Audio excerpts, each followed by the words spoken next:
This is my ranking of the best JRPGs on PS5 that I've played, based purely on my personal experience.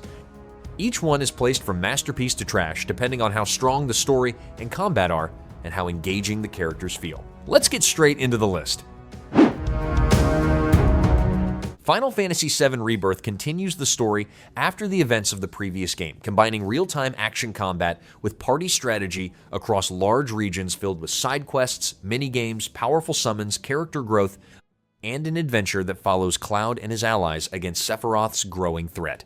During my playthrough, I was constantly swapping between party members because each one brought something different to a fight. Figuring out the best time to trigger synergy skills often turned difficult battles in my favor.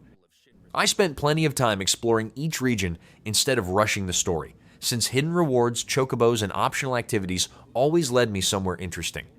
Queen's Blood quickly became a favorite distraction whenever I found a new opponent. The emotional scenes also landed much harder because I had more time with the cast, and several moments stayed in my mind long after they ended. Combat exploration and character progression work together so well that this game easily belongs in the masterpiece tier. Metaphor ReFantazio is a fantasy turn-based role-playing adventure where a kingdom holds a royal election after its king's death, mixing tactical battles, character bonds, time management, dungeon exploration, and class-based archetype progression across a politically divided land. During my playthrough, I enjoyed planning each day because every choice affected my progress. I spent time building relationships before heading into dangerous dungeons, and unlocking new archetypes encouraged me to experiment with different party setups. Boss fights rewarded careful planning instead of rushing forward, especially when I combined abilities to exploit enemy weaknesses. Going from one region to the next never got boring because there was always a new group of characters to get to know. I always paused before picking my next objective since I knew every day on the calendar counted. Watching the party grow stronger as it uncovered political conflicts kept me invested until the end. I placed it in the excellent tier. Persona 3 Reload is about a group of students who battle mysterious shadows during the hidden dark hour, while balancing school life, friendships, dungeon exploration, and persona fusion to uncover the truth behind a growing catastrophe. During my playthrough, I quickly settled into the daily routine because deciding how to spend each day mattered just as much as climbing Tartarus at night. I often changed personas before major fights so I could target enemy weaknesses and build better strategies instead of relying on brute force. Spending time with classmates unlocked new abilities, but it also made later story moments much harder to forget. Third G attacks added another layer to combat, and seeing every party member grow stronger through both battles and everyday conversations made the adventure unforgettable. It secures a spot in my masterpiece tier. Like a Dragon, Infinite Wealth continues Ichiban Kasuga's story through a crime-filled adventure across Hawaii and Japan, combining party-based battles, a flexible job system, entertaining side activities, mini-games, and an emotional story featuring both new allies and familiar faces from the series. As I spent more time with it, I found myself switching jobs regularly because every new role changed how my party handled battles. Exploring Hawaii was just as entertaining as following the main story, since unexpected side quests, Sujimon battles, and Dondoko Island always offered something different to do. I also appreciated how combat encouraged me to use the environment instead of relying on the same attacks every time. The mix of serious story moments and hilarious character interactions made every chapter unpredictable, and traveling with Ichiban's group never became repetitive. I always wanted to start the next chapter, because there was another surprise waiting for me. It goes into the excellent tier. Final Fantasy XVI tells the story of Clive Rosfield in a dark medieval world where powerful kingdoms fight over magical crystals, combining fast-paced action, combat giant icon battles, character progression, hunts, and cinematic storytelling across the war-torn land of Valisthea. As I progressed through the adventure, I spent a lot of time mastering different icon abilities because mixing attacks together created stylish combos that made every major battle more exciting.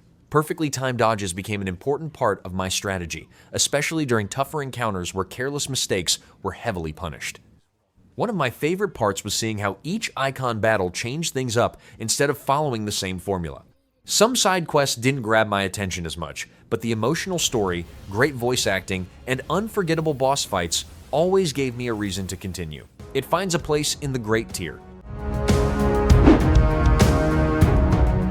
Dragon Quest XI, S Echoes of an Elusive Age Definitive Edition, is a traditional turn-based role-playing adventure where the luminary sets out to uncover his destiny, traveling across a vast fantasy world filled with memorable companions, strategic battles, side quests, crafting, and colorful towns threatened by an ancient darkness.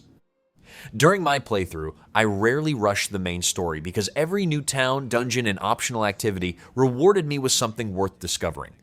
I regularly adjusted skill points and changed party members depending on the enemies ahead, making battles require more planning than simply selecting the strongest attack. I often wandered off the main path because there was usually something worth finding, whether it was treasure crafting materials or a new story. I also spent plenty of time upgrading equipment and chasing side objectives, which helped my party stay prepared for tougher bosses. The steady progression, charming cast, and consistently balanced gameplay made this an adventure I never wanted to finish. It easily lands in my excellent tier.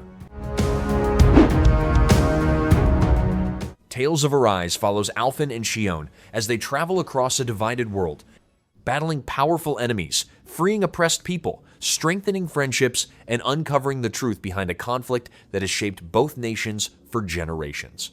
As I progressed, I found myself constantly switching between characters because each one brought different strengths into battle. Perfect dodges became one of my favorite mechanics since they created great opportunities to launch counterattacks and extend long combos. I also spent time upgrading weapons, collecting materials, and completing optional activities because everything I did helped during tougher encounters later on. The conversations between the party gradually made them feel closer, which made the emotional moments much more satisfying. Boss fights demanded careful timing instead of reckless attacks, and experimenting with different artes kept combat fresh throughout the adventure. It finds its place in my great tier. NieR Automata is set in a ruined Earth, where android soldiers battle machine lifeforms, blending fast-paced combat, open-area exploration, multiple story routes, and philosophical themes that gradually reveal the truth behind an endless war. While playing, I became more interested in uncovering every part of the story because each new route revealed details that completely changed how I viewed earlier events. I constantly switched between different weapon combinations and plug-in chips, allowing me to shape combat around my own style instead of relying on a single setup. The seamless shifts between hack and slash action bullet hell sequences and side-scrolling sections made every chapter feel different. Exploring abandoned locations and helping characters through optional quests added even more weight to the world, making the emotional moments hit much harder. The unforgettable soundtrack stayed with me long after the credits rolled. This easily claims a place in my excellent tier. Octopath Traveler II brings together 8 travelers with separate stories across a beautifully crafted fantasy world, combining strategic turn-based battles, flexible job customization, open-ended exploration, day and night mechanics, and character-driven adventures that gradually connect through a shared journey. During my playthrough, I spent a surprising amount of time wandering away from story objectives, because every region seemed to hide another cave town or useful reward. I constantly experimented with secondary jobs and party combinations until I found strategies that worked against stronger enemies, and breaking enemy shields before unleashing boosted attacks never stopped being satisfying. The freedom to recruit characters in different orders made every playthrough feel personal, while the day and night system encouraged me to revisit familiar places to discover new interactions. The more I learned about the characters, the more invested I became in their stories, while the HD 2D visuals made every new area worth exploring. I ranked it in my great tier. Granblue Fantasy Relink follows a crew of Skyfarers searching for the legendary island of Estelucia, combining fast-paced battles, memorable companions, large boss encounters, character progression, and cooperative quests across a colorful world floating among the skies. During my playthrough, I spent a lot of time trying different characters because each one handled battles in a completely different way instead of sharing the same fighting style. Timing skybound arts with the rest of my party became one of my favorite parts since coordinated attacks dealt massive damage against tougher enemies. Whenever a difficult quest came up, I usually stopped to improve my weapons and rearrange my sigils first. The shorter story moved at a steady pace, so I was rarely waiting long before another major battle appeared. Finishing the main adventure wasn't the end for me because I wanted to tackle tougher missions and earn better rewards. It finishes in my great tier. The Legend of Heroes Trails Through Daybreak is a story-driven, turn-based role-playing game that follows private detective Van Arkride as he accepts dangerous jobs across the Republic of Calvard, blending political drama, character relationships, exploration, and a combat system that mixes real-time action with tactical battles. As I progressed through the story, I spent plenty of time completing side quests because they added much more depth to the world instead of feeling like simple distractions. I experimented with different quartz and shard skill setups before major battles, and moving freely around the battlefield opened up more strategic options than I expected. Instead of juggling a huge cast, I got to know each party member properly, which made the story much more personal. Although the real-time combat felt basic after a while, the turn-based system remained enjoyable throughout the adventure. I placed it in the good tier. Unicorn Overlord is a tactical role-playing game where Prince Elaine gathers allies to reclaim his kingdom, combining real-time army movement, automated squad battles, character recruitment, world exploration, and strategic unit customization across several unique fantasy nations. Throughout my playthrough, I spent a surprising amount of time adjusting squad formations because even small changes could completely change the outcome of a battle. I mixed different classes, experimented with ability priorities, and rebuilt weaker teams until they handled tougher missions much better. Exploring the map never felt like a chore either, since liberating towns, collecting resources, and recruiting new allies always unlocked something useful. Whenever a new character joined, I was more interested in their backstory than their stats, which made recruiting them much more rewarding. Watching carefully planned strategies succeed across large-scale maps was incredibly satisfying, and the variety between missions kept each campaign fresh. It secures a spot in my excellent tier. Star Ocean: The Second Story R follows Claude and Rena on an adventure blending science fiction with fantasy, featuring real-time battles, deep item crafting, private character events, skill progression, and multiple companions. Choices shape different story outcomes. While playing, I found myself checking every town for private actions because those conversations made the party feel much more personal. I was always trying different item creation recipes, and finding a powerful weapon early completely changed how I approached the rest of the game.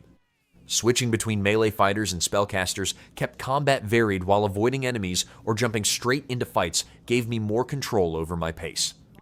Fast travel and other quality of life improvements made exploring every region much easier, so I rarely skipped optional content.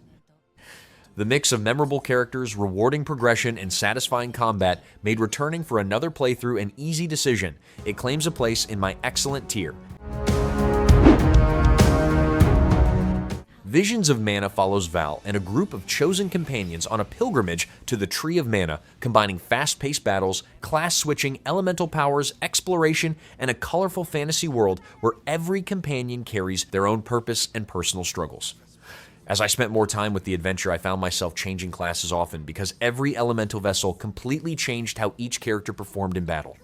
I also experimented with different abilities and upgrades before difficult bosses, which made preparing for fights almost as enjoyable as the battles themselves.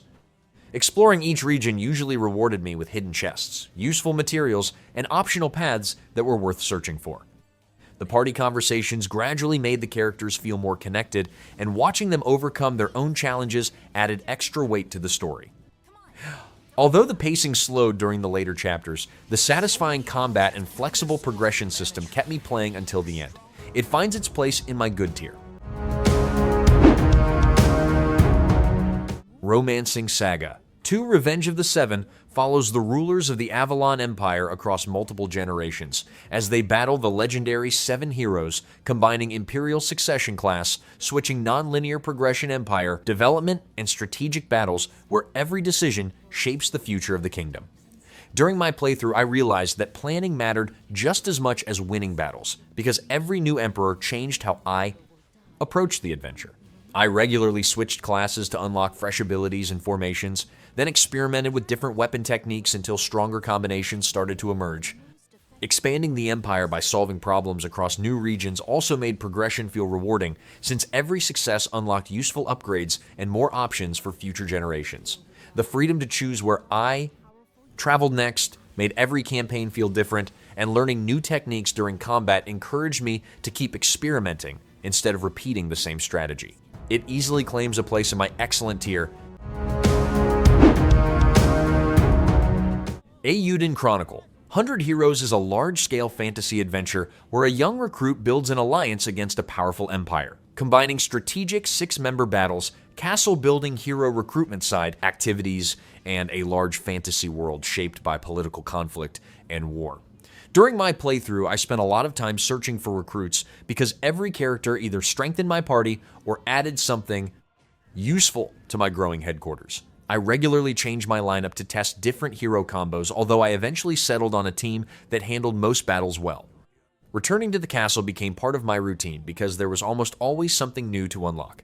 The story took a while to build momentum, but once more allies joined the cause, I became much more interested in seeing how the conflict would unfold. It finishes in my good tier. Fantasian Neo Dimension is a turn-based role-playing adventure where an amnesiac hero searches for his lost memories while battling a mechanical plague, combining strategic combat, handcrafted diorama environments, challenging bosses' character progression, and a unique system that stores random encounters for later battles. During my playthrough, I found myself saving groups of enemies inside the Dimension system instead of fighting every encounter immediately, which made exploring dungeons much smoother. Boss fights demanded far more planning because each one introduced different mechanics that pushed me to adjust my party, skills, and equipment before trying again. The more I played, the more I relied on curved attacks because the right angle could damage several enemies and give me a real advantage. Exploring the beautifully crafted environments was another highlight, and optional quests regularly rewarded me with useful upgrades before the next challenge. I placed it in the great tier. That's my ranking of the best JRPGs I've played on PS5. Feel free to share your own favorites or tell me which games I should play next. Thanks for watching.